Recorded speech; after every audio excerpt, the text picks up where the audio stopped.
ચાલો મિત્રો થઈ જાઓ તૈયાર ક્વેશ્ચન ટેગને શીખવા માટે। આજે જે ચર્ચા કરવા જઈએ કોમ્પિટિટિવ એક્ઝામ અંદર ખાસ પૂછાય છે અને જે કોઈ પણ પરીક્ષાની અંદર પૂછવામાં આવે છે 9મું હોય 10મું 11મું 12મું કોઈ પણ જગ્યાએ અથવા કોલેજની અંદર આ પૂછાય તો આ જે અપવાદ આજે ચર્ચા કરવા જોઈએ તે પૂછાય છે મોટા ભાગે। આની અંદરથી જ પ્રશ્ન પૂછાય છે તો આ પ્રશ્નને માણવો હોય તો છેક સુધી જોડાયેલા રહો। ચાલો આજે આપણે બીજી કોઈ પણ પ્રકારની ચર્ચા કરીએ એના પહેલાં આપણે આપણા ક્વેશ્ચન ટેગના ભાગ 2 ની અંદર આગળ વધીએ છીએ। ક્વેશ્ચન ટેગ જે ચર્ચા કરીએ એટલે કે અનુપ્રશ્નો તો અનુપ્રશ્ન શું છે તેની ચર્ચા કરીએ તો કે કોઈ પણ પ્રશ્ન જ્યારે પૂછવામાં આવે તેનું કન્ફર્મેશન મેળવવા માટે અથવા તો નિશ્ચિતતા દર્શાવવા માટે આપણે કોઈકને કંઈક પૂછીએ છીએ તે એટલે અનુપ્રશ્ન એટલે કે ક્વેશ્ચન ટેગ। તો આ ક્વેશ્ચન ટેગ જે છે તેની આપણે ચર્ચા કરીએ અને પહેલાં તેની સંપૂર્ણ માહિતી મેળવી લઈએ। તો કે ક્વેશ્ચન ટેગ એટલે વાક્યના અંતે જોડવામાં આવતો નાનો પ્રશ્ન કેવો એકદમ નાનો પ્રશ્ન તો તે એટલે ક્વેશ્ચન ટેગ છે જેનો મુખ્ય હેતુ શું છે તો કે સામેની વ્યક્તિ પાસેથી કન્ફર્મેશન મેળવવાનું છે કે હા આનું તમે ભાઈ મારી સાથે કાર્ય કરશો કે નહીં કરો। ફોર એક્ઝામ્પલ કહીએ કે તમે રામને મદદ કરશો ને આપણે ને વાપર્યું છે તો આ ને જે છે તે શું છે ક્વેશ્ચન ટેગ છે। તમે રામને મદદ are you help to Ram you will help to Ram want you આ પ્રકારનું જે વાક્ય રચના જે છે તે દર્શાવવા માટે કન્ફર્મેશન મેળવવા માટે ટૂંકો પ્રશ્ન જે પૂછવામાં આવે છે તે એટલે શું છે તો કે ક્વેશ્ચન ટેગ। બીજું ગ્રામર મુજબ જોવા જઈએ તો મુખ્ય ક્રિયાપદને બદલે સહાયકારક ક્રિયાપદ અહીંયા મુખ્ય ક્રિયાપદને બદલે શું વપરાય છે સહાયકારક ક્રિયાપદ ઓક્ઝિલરી વર્બ તરીકે વપરાય છે તો મુખ્ય ક્રિયાપદ આની સાથે વપરાતું નથી। અને મોડેલ્સ એટલે કે મોડેલ વપરાય છે કયા કયા તો કે કેન છે વિલ છે can food May must might કોઈ પણ મોડેલ્સ તો આ જે છે આપણું શું છે તો કે ક્વેશ્ચન ટેગ। હવે એનાથી આગળ ચર્ચા કરીએ તો આજના નિયમની તો હવે ક્વેશ્ચન ટેગ જે છે અને અગાઉ પણ આપણે ચર્ચા કરી છે આજે ફરી વખત તેને ચર્ચા કરી જો વાક્ય જે છે તે કેવું હોય હકાર હોય તો ક્વેશ્ચન ટેગ કેવો આવે છે એટલે કે નકાર આવે છે। વાક્ય છે તે કેવું હોય નકારાત્મક હોય તો ક્વેશ્ચન ટેગ હકારાત્મક બને છે। સહાયકારક ક્રિયાપદ વગરનું વાક્ય હોય તે રીતે તો કે તે કયા તો કે સિમ્પલ પાસ્ટ ટેન્સ અને પ્રેઝન્ટ ટેન્સ આ બંનેની અંદર શું હોતું નથી તો કે સહાયકારક ક્રિયાપદ નથી હોતા તો તેનું કઈ રીતે રૂપાંતર તેની પણ આજે ચર્ચા કરશું આપણે જો કે અગાઉ કરેલી છે તેમ છતાં આજે કેટલાક નિયમો તેના જોઈશું આપણે। ચાલો હવે અહીંયા જોઈએ જ્યારે કોઈ પણ વાક્યમાં દરખાસ્ત કે સૂચન માટે લેટ્સ વપરાયું આપણે અગાઉ જે ટોપિકની અંદર ચર્ચા કરી એમાં લેટ્સવાળા વાક્યની જરાય ક્યાંય ચર્ચા જ નથી આવેલી તો આ લેટ્સ છે અપવાદના ભાગરૂપે છે તો થોડું અલગ પડે છે તેવું કહી શકાય। વપરાયું હોય ત્યારે શું કહે પ્રશ્નાર્થ ચિહ્ન ત્યારે તેનું પ્રશ્ન ચિહ્ન એટલે કે ક્વેશ્ચન ટેગ કઈ રીતે શું ક્વેશ્ચન ટેગ તરીકે શું વપરાય છે તો કે શેલ બી મૂકવામાં આવે છે લેટ્સ જ્યારે વપરાયું હોય ત્યારે। તો એ જોઈ શકીએ છીએ let's go for a walk અહીંયા આપણે let's go for a walk તો અહીંયા શું વાપરીશું આપણે તો કે શેલ વી બરાબર। પછી લેટ્સ પ્લે ક્રિકેટ આપણે આમાં જોઈ શકીએ સહાયકારક ક્રિયાપદ ક્યાંય નથી તો સહાયકારક ક્રિયાપદ જ્યારે ન હોય તો ભવિષ્યકાળને ધ્યાનમાં રાખીને વાક્ય વપરાયું છે તો શેલ વાપરવામાં આવે છે લેટ્સની સાથે। પછી લેટ્સ હેલ્પ ધેમ તો લેટ્સ વી ચાલો આપણે તેને કરીએ આ અર્થમાં। નેક્સ્ટ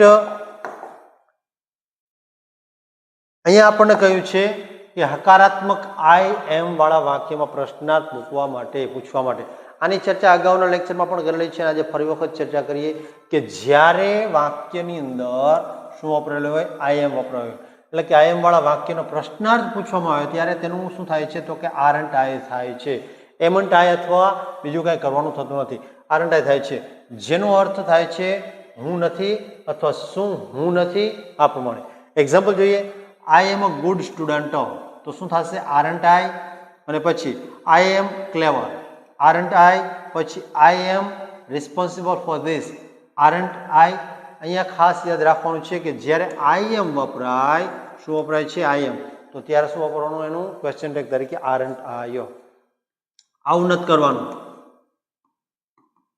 એમન્ટ આઈ આ શું છે તો કે ખોટું છે અથવા તમારે વાપરવું જોઈએ બીજું તો આયન્ટ આ તમે વાપરી શકો છો આયન્ટ એની જગ્યાએ આરન્ટની જગ્યાએ ટૂંકમાં બેમાંથી એક ઓપ્શન, આને ક્યારેય વાપરવાનું થતું નથી. ચાલો, તો એના પછીનું એક્ઝામ્પલની ચર્ચા કરીએ. નિયમ નંબર જે આવે છે તે. હવે એની અંદર ત્રણ અલગ અલગ વાત આપણને કરવામાં આવી છે.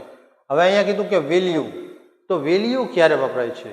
તો કે આ ટેગનો ઉપયોગ સામાન્ય રીતે આદેશ અથવા વિનંતી માટે કરવામાં આવે છે. કોઈકને આદેશ કરવાનો હોય અથવા તો વિનંતી કરવાની હોય ત્યારે. કેનો? તો કે વેલ્યુનો. પછી વુડ યુ જે છે, આ ટેગનો ઉપયોગ વધુ નમ્ર, એકદમ વિનમ્રતાથી વિનંતી સૂચક જ્યારે રજૂઆત કરવાની હોય ત્યારે આ શેનો? તો કે વુડ વડે આ ક્વેશ્ચન ટેગ બને છે.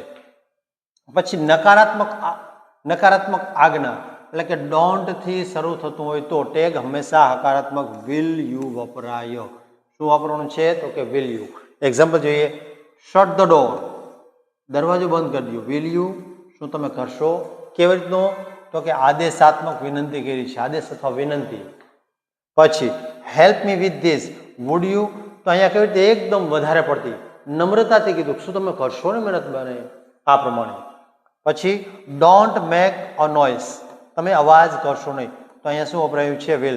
તો ખાસ યાદ રાખશું કે જ્યારે ડોન્ટ વડે પ્રશ્નાર્થ પૂછેલો છે, ટૂંકમાં પ્રશ્નાર્થ જેવો, એટલે કે જ્યારે વિનંતી સૂચક છે અથવા તો રજૂઆત કરવામાં આવે છે ત્યારે આ પ્રશ્નાર્થ નથી, પરંતુ તે ડુ યુ, તે ભવિષ્યને ધ્યાનમાં રાખીને વપરાયેલું હોવાથી શું વપરાયું છે અહીંયા? વિલ.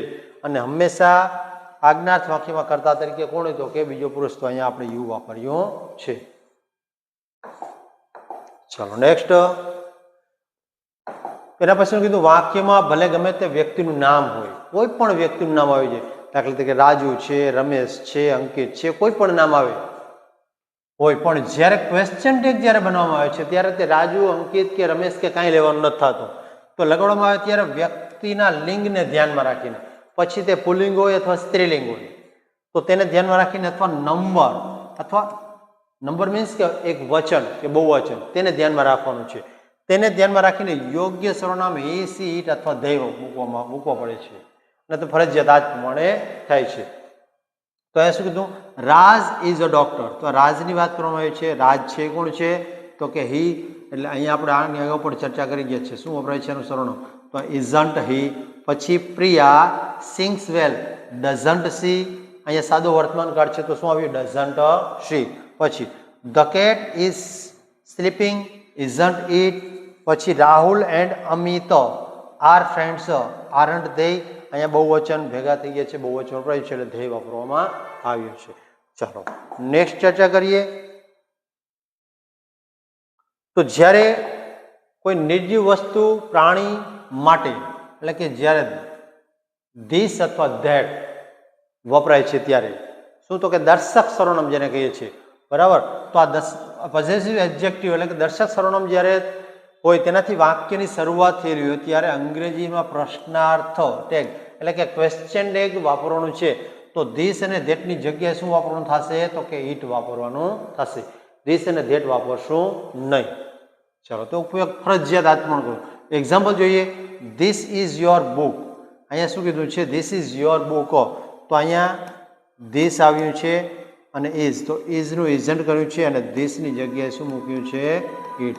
તો ઇઝન્ટ ધીસ નથી કરવાનું, શું કરવાનું? ઇઝન્ટ ઇટ, આ પ્રમાણે. પછી that was a great movie. તો ધેટ આવ્યું છે અને વોઝ છે ભૂતકાળ, તો વોઝન્ટ, અને ધેટની જગ્યાએ શું મૂક્યું છે? તો કે ઇટ. પછી this isn't working, is it? વાક્ય નકાર છે તો અહીંયા ઇઝ છે તો ઇઝ આવ્યું છે અને ધીસની જગ્યાએ શું મૂક્યું છે? તો કે ઇટ. તો ખાસ યાદમાં રાખીશું આપણે આ. ચાલો, ત્યાર પછી એના જ જેવું આગળ ચર્ચા કરીએ તો દર્શક સર્વનામની અંદર ધીઝ અને ધોઝ એટલે કે બહુવચન દર્શાવે છે. તેથી અંગ્રેજીની અંદર વ્યાકરણ મુજબ પ્રશ્નાર્થક એટલે કે ક્વેશ્ચન ટેગ જ્યારે બનાવવામાં આવે છે ત્યારે તેના બહુવચનના ભાગ સ્વરૂપે આપણે શું વાપરીશું? તો કે ધેય વાપરીશું, નહીં કે ધોઝ અથવા ધીઝ.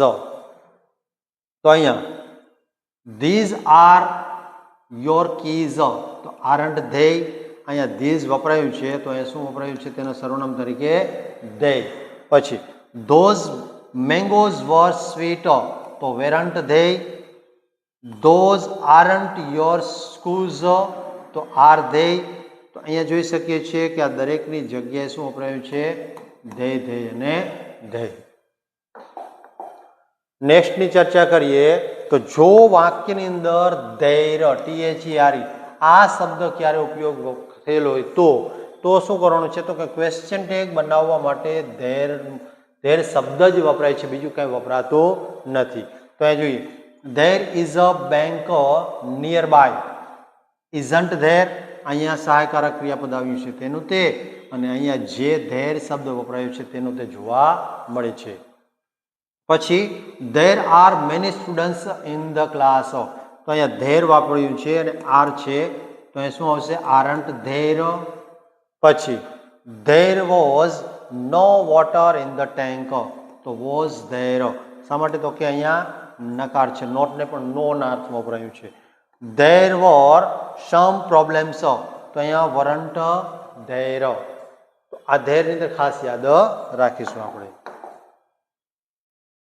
ત્યાર પછી ચર્ચા કરીએ તો અંગ્રેજીની અંદર આપણે વાક્યને આઈડેન્ટિફાય પ્રોનાઉન્સ એટલે કે અનિશ્ચિત સર્વનામ ઇનડેફિનેટ પ્રોનાઉન્સ એટલે કે કેવું તો કે અનિશ્ચિત સર્વનામો જેવા કે કયા કયા તો કે નોબડી, નો વન, પછી સમવન, સમબડી, એવરીવન, એવરીબડીનો ઉપયોગ કરીએ છીએ. તો આ કર્તા તરીકે જ્યારે વપરાયેલા હોય ત્યારે ક્વેશ્ચન ટેગની અંદર હંમેશા સર્વનામ તરીકે શું વપરાય છે તો કે ધેય વપરાય છે.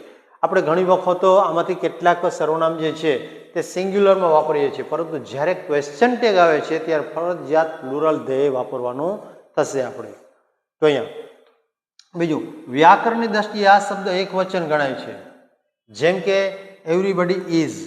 તો આપણે હમણાં જ કીધું ને મેં તમને કે એક વચનમાં વપરાય. તેમ છતાં તેને ધ્યાનમાં શું રાખવાનું, ક્વેશ્ચન ટેગ બનાવવાનું હોય ત્યારે શું કરવાનું છે તો કે સામૂહિક સંખ્યા છે ને ધ્યાનમાં લઈ એટલે આખા સમૂહને ધ્યાનમાં લઈને શું વાપરવાનું થશે તો કે ધેય વાપરવાનું થશે, તેવું સર્વનામ વપરાય છે. તેનું એક્ઝામ્પલ લઈએ એટલે ખ્યાલ આવશે આપણને. ચાલો example number 1 everyone.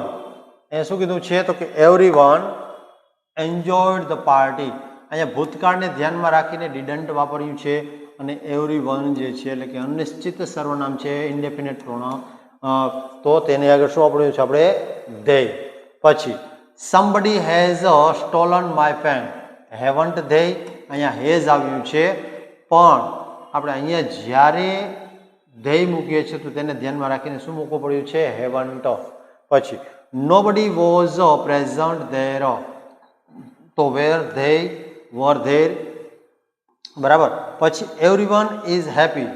Aren't they અહીંયા ફરી વખત ઇઝ આવ્યું છે, તેમ છતાં અહીંયા શું વપરાઈ ગયું છે તો કે આર. શા માટે તો કે અહીંયા કર્તાને ધ્યાનમાં રાખીને.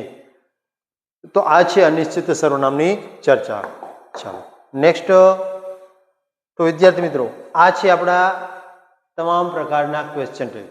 હજુ જો કોઈ આપને કોઈ પણ પ્રકારનો પ્રશ્ન હોય ક્વેશ્ચન ટેગને લગતો તો આપ કોમેન્ટ બોક્સની અંદર તમે કોમેન્ટ આપી શકો છો, જેથી કરીને ખ્યાલ આવે કે આપણે કયા પ્રકારના સમસ્યા છે અને તેનું સમાધાન આપણે સમક્ષ ચોક્કસ થશે.